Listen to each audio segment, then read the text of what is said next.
Nice, Deb. Thank you, Debbie.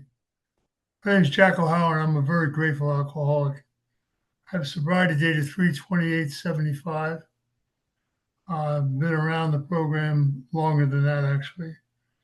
1962, I was in New York taking care of some business, and a friend of mine said to me that he thought I should go to a meeting and meet a gentleman that he respected quite a bit. So I went to a meeting in New York, and the gentleman I met was Bill Wilson. And Bill Wilson stepped down and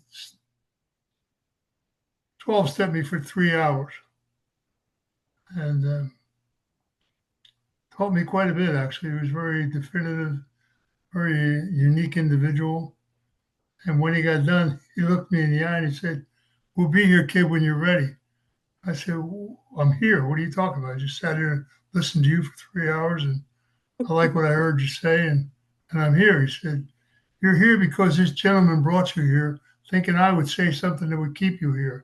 But until you come here for you and you alone, not your family, your job, but for you, you're not here." I never forgot that because he was right.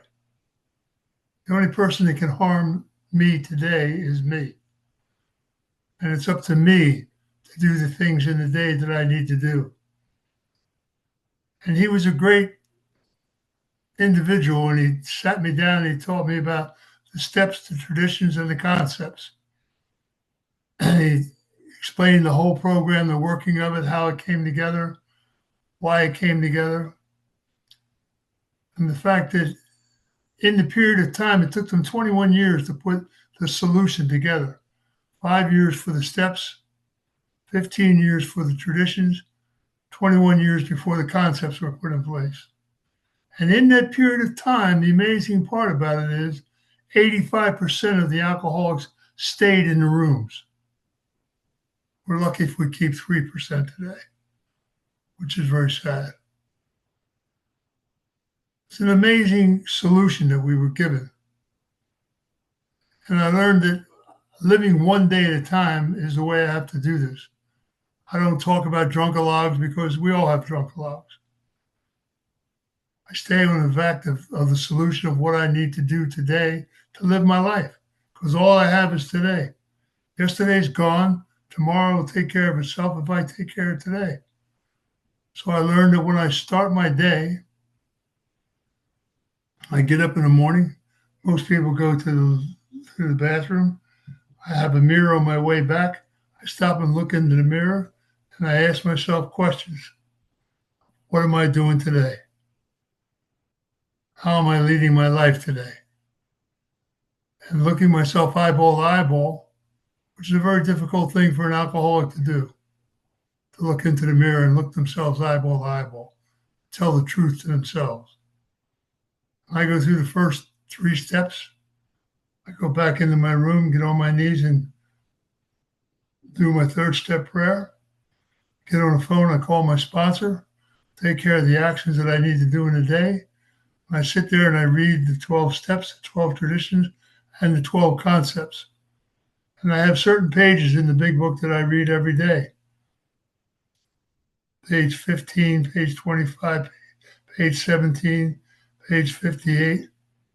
There's things that I need to know. And I never close my day without reading page 86 and putting closure to my day.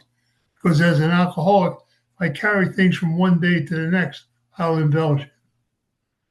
Alcoholics are the greatest liars in the world because they lie to themselves before they lie to other people. They convince themselves of their own lies. I don't have to do that today. I learned how to live my life today. I learned how to take this book and I read it every single day of my life. Because that's what I was shown how to do. Went through a period of time from 62 to 75. Vietnam came up, a few other things, things that I did in New York and people that I was around. And it was just, Bill Wilson grabbed me. He put a lot of things in my head that I never forgot. But I had my slip moments every once in a while. And then in 1975, I got tired of being tired and threw in the towel. I met a man called Mike Ross in Los Angeles. Mike Ross was like Bill Wilson. Got sober in 1942, and he was a no-nonsense individual. And I saw him every morning at 7 o'clock in the morning. I got up and drove down and met him every morning. Went to a meeting at 7, went to a meeting at 9. If I wasn't working or doing something, I went to 3 meetings before noontime. And I learned to do 4 meetings a day. And Mike did 4 meetings a day. He was sober all those years. And I remember asking him one time, why do you feel you have to go to 4 meetings every day? You've been sober for such a long time. And he said, where else am I going to go? All my friends are at those meetings. And I can understand that today because I put the same traction on myself for the last 50 odd years. I still do. I go on the 24-hour a day meeting deal. I still do 3 to 4 meetings every day of my life. I may not stay for a whole hour, but I'll stay for as long as I can. But I show up. In other words, I do the action that's required of me to do in a day. I learned that I can start and stop my day 100 times if I have to. It's up to me. Nobody else can keep me sober but me. I can reach out to a lot of people. I can go to meetings. I can sit down and talk. Meetings don't keep me sober. They teach me and help me hear things that I need to hear. This big book keeps me sober. My sponsor keeps me sober. I keep me sober. I learned how to live my life. I took the word work out of it altogether. I never talk about drunk-a-logs because it's a waste of time. It's yesterday's newspaper. It's all gone. I don't need to remind myself of something that was foolish. I learned how to move on in this thing, and I didn't do it in a long period of time. I did it very quickly because that's the way Mike Ross did it, and it's the way Bill Wilson wanted it done. It's the way old timers, Chuck C. had a great relationship with a guy called Chuck C. We used to play chess together. And I think I was sober about 9 months in the Radford group in LA. I was sitting playing chess with him one day. He looked me in the eye and he said, how you feeling today, kid? I said, man, I'll never touch another drink as long as I live. And he had a very quirky manner about him. He shook his head and he looked at me and said, still full of shit, eh, kid? So what are you talking about, man? I'm here, I'm doing what I need to do. He said, how many hours in a day are you awake?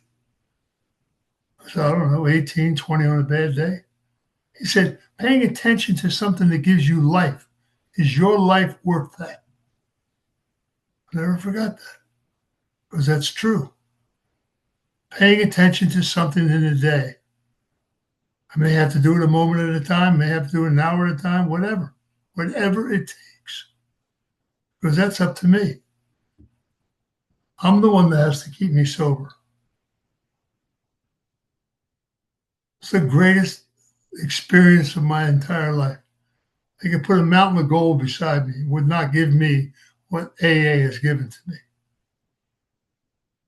And I learned a long time ago, starting with Bill Wilson, how to read this book and read it every day. Because the big book doesn't want me to read it every day. My disease doesn't want me to read it every day.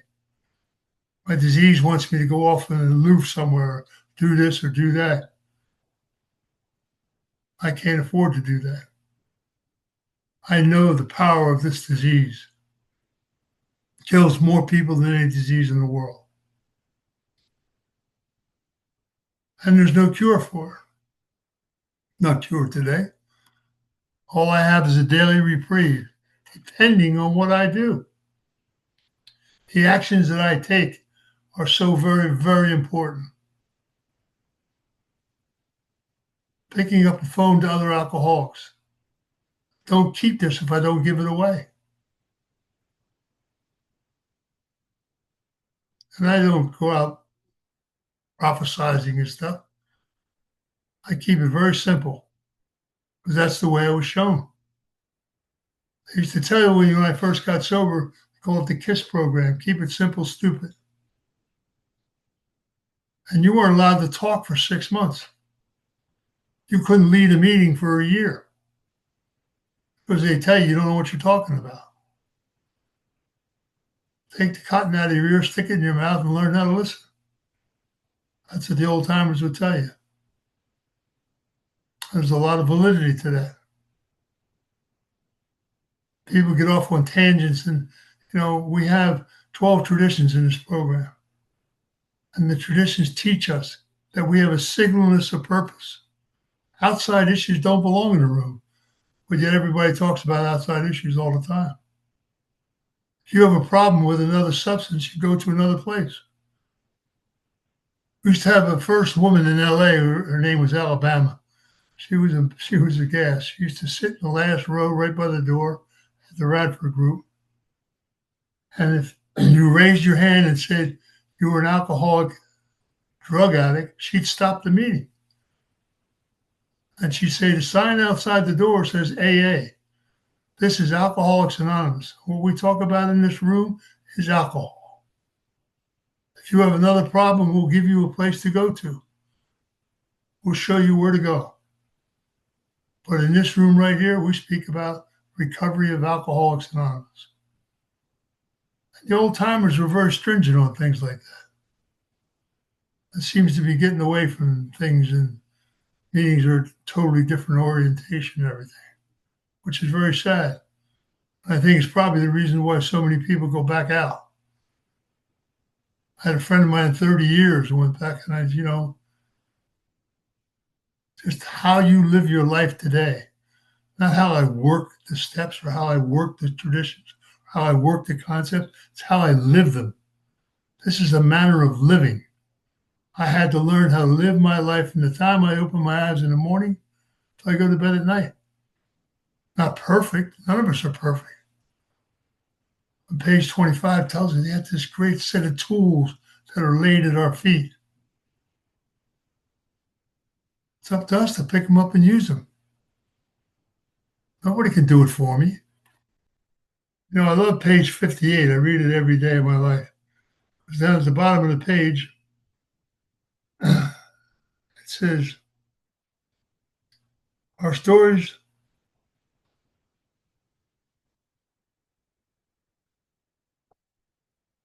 my glasses aren't even looking.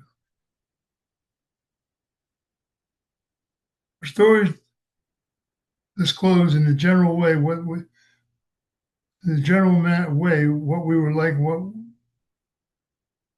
what we used to be and what we're like now.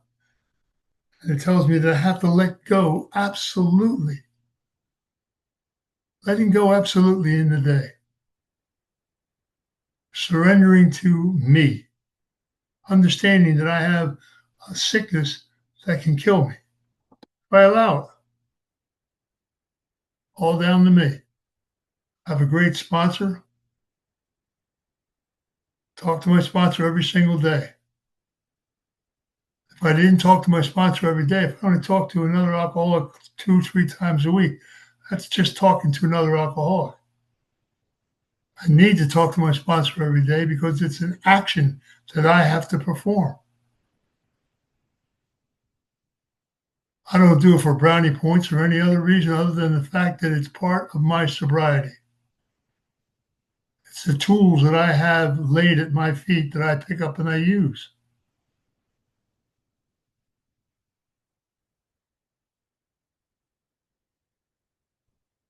Putting closure to my day every day is very important. Reading page 86 before I go to sleep. Closing my day out so I don't carry things from one day to the next.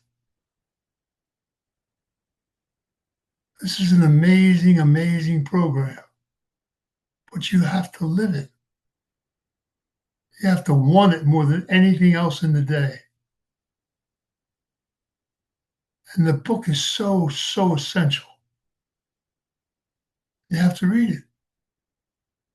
In 1975, when I decided that this is what I really wanted to do, every day I went to a meeting, if I didn't have a book in my hand, my sponsor would say, Jack, Go there and buy that book. I said, well, Mike, I've got books. No, no, no. You need buy the book. I wound up with a box of books. 1976, they came out with the big book, the big version of the big book. My sponsor said to me, go over and buy that book. I said, well, Mike, no, no. He said, you need to buy that book. So I went and I purchased the book and I sat down. And he said to me, now here, I got a suggestion for you. Take that book and carry it to every meeting you go to. Because evidently you're embarrassed to be seen with a book of Alcoholics Anonymous.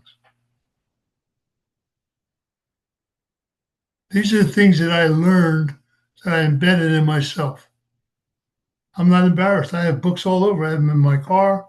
I have them by my bed. I have them by my computer because I need to read that book, whether I like it or not.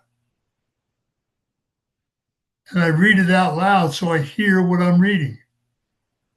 So I don't change the words.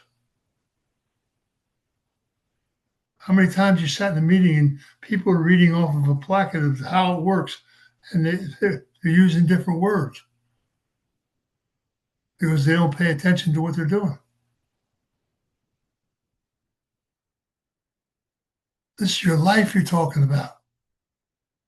This fellowship gives me life today. It allows me to do whatever I want to do. Gives me the strength and the fortitude to carry out my day to the best of my ability. I get on the phone, I call other people all the time. I never turn down. Debbie called me and asked me if I would do this. I'm here because that's what I need to do. I have to give back what I take. It's so essential that I stay involved all the time. Well, they have this group meeting that goes all around the world and runs 24 hours a day. It's great because you can get up in the middle of the night and go on your computer and boom, there's a meeting there. There's no reason for me not to keep this in my mind and my focus in the course of a day. Because it's a beautiful experience. Learning how to live my life today was the best thing that I ever did. And I thank Bill Wilson. I called him from Vietnam. I used to call him up from Vietnam. I read the big book all the time I was over there. And then I would come home and I'd get a little bit goofy or something. I have a bad day or something. And I call him on the phone and he'd hang up. And I call him back and I'd say, you realize you just hung up with me? He said, yeah, isn't that amazing? And he'd hang up again. And then the next day when I call him, he'd say to me, Jack, what's wrong with you? Don't you listen to what you're being told? And if I didn't stay in and do the things I need to do, he wouldn't talk to me. Wouldn't waste his time. Mike Ross was the same way. Other old timers were the same way. This is nothing to play a game with. It's your life you're playing with. This disease will kill you. And there's 100 ways it can kill you. That's the ironic part. It attacks every vital organ in your body. Takes your mind away from you. Causes discontent in your life. Causes discontent in your job. Causes discontent in things you do. That's the nature of the disease. But you don't have to live that way. It's up to you. It's up to me what I do today. It's up to me to put the actions in my day that I need to do. And that's read the book, talk to my sponsor, talk to other alcoholics.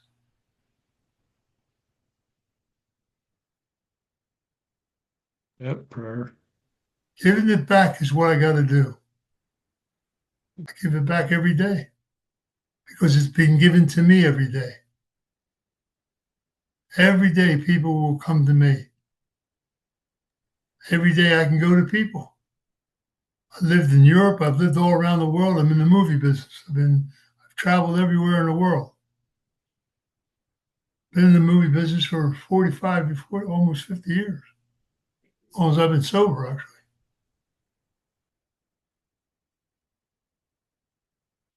It's a great way of living. I don't wake up miserable. I don't have the discontent in the day that I used to have years ago. And I don't even remember, to say the truth, because I don't think about it. I don't think about drunk-a-logs. I put my mind to better use involving the industry, what I'm doing, involving this book that I read every day, involving talking to other people and giving it back. I don't keep it if I don't. I have to remind myself constantly. And like I said, none of us are perfect. I have my moments. I can get mad at this or mad at that, but I stop myself. And I learned a trick looking in the mirror, eyeball to eyeball, no matter what time of day it is, if something's going awry, I look myself right in the mirror and say, what are we doing here, kid? What are you up to now? What kind of game are you playing? Because my disease wants me to play a game. My disease doesn't want me to do the things that I do in the day. Certainly doesn't want me to go to meetings, doesn't want me to reach out to other people, doesn't want me to read this book every day. But I learned how to live my life in the day. From the time I wake up in the morning till I go to bed at night. This is what I do, one day at a time. And I've been doing that for a long time. I've been to meetings in Ireland and London and England and Paris, Italy. I've been to meetings all around the world.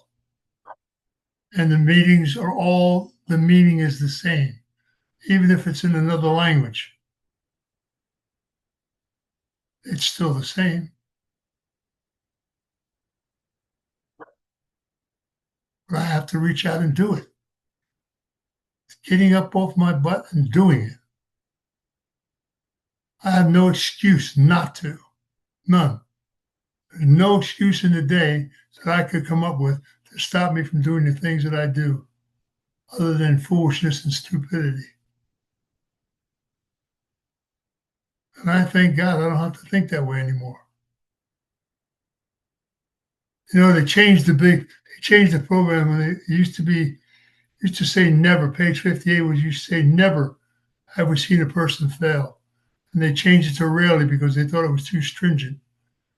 And they changed the third step to a God of our understanding because they thought it was too religious.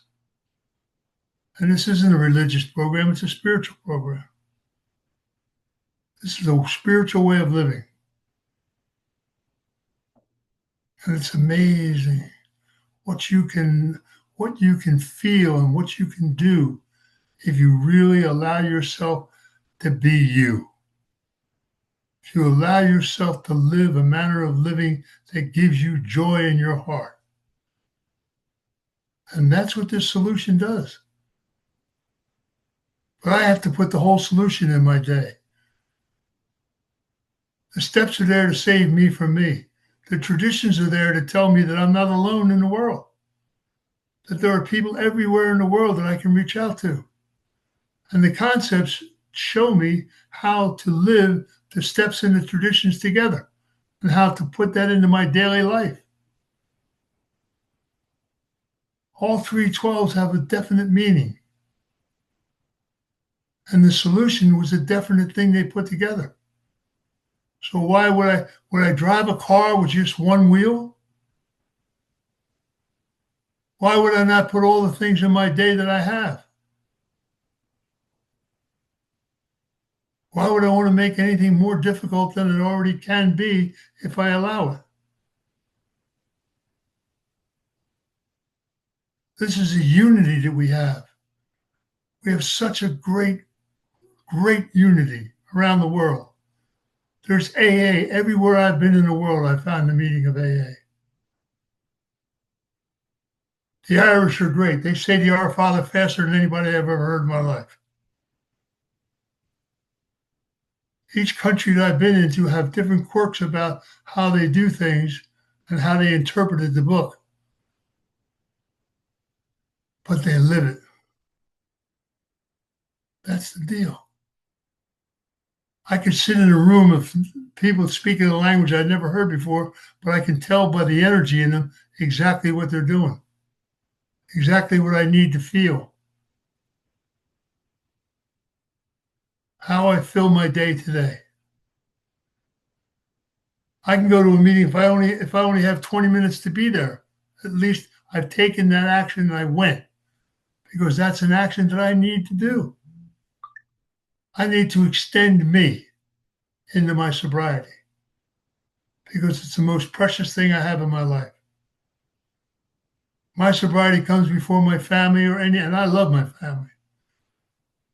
But I wouldn't have my family if I don't have my sobriety. I wouldn't have anything if I didn't have my sobriety. I look at some of the people that I see suffering and I have such empathy for them. And the best thing I can do is look them in the eye and say, today I got to pray for you. I got to pray for you.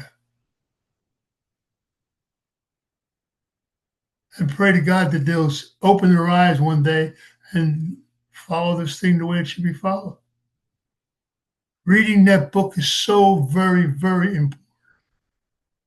And you got to read it every day. Just on the fact that it doesn't want you to read it, you should read it.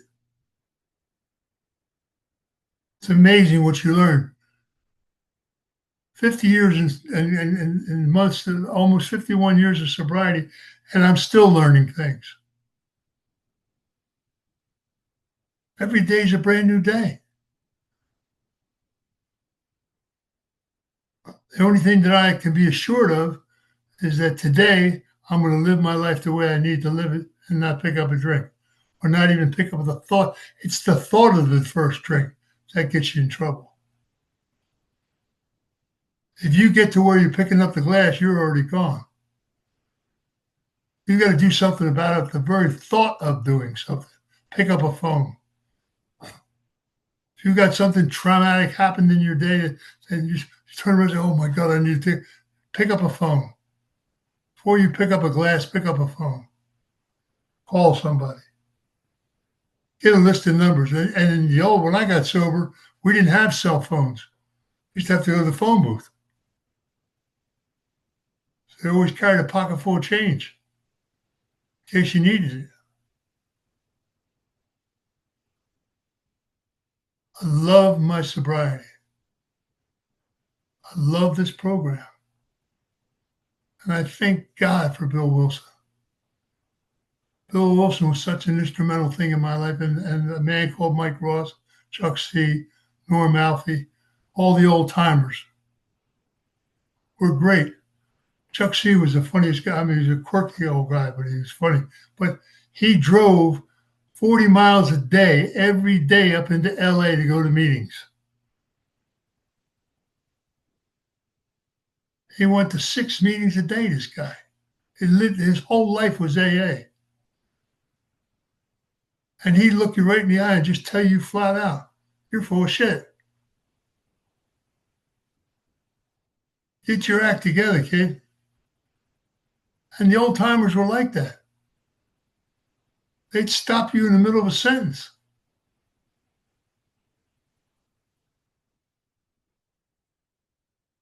Such a great way of life. Thank you all for being sober for me today.